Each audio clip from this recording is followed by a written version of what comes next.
Opisyal nang binuksan ng Department of Agriculture ang Rice for All program ngayong araw ng Huwebes sa 4 na piling Kadiwa Center sa Metro Manila.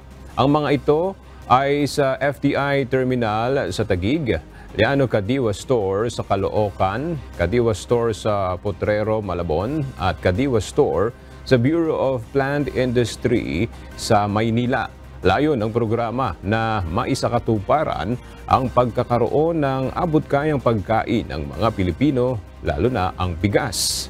Makabibili ang consumers sa nasabing Kadiwa locations ng 45 pesos kada kilo ng well-milled rice na limitado sa 25 kilos kada araw.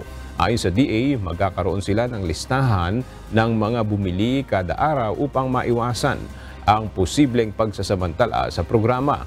Sinabi naman ni Agriculture Assistant Secretary Arnel de Mesa, ang pagbebenta ng 45 pesos per kilo na bigas ay makatutulong din sa ahensya na mapahaba o mapalawig pa ang 29 pesos rice program.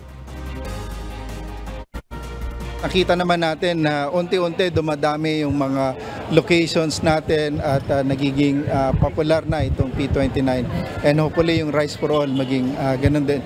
So this is planned for a long-term implementation nitong dalawang programa na.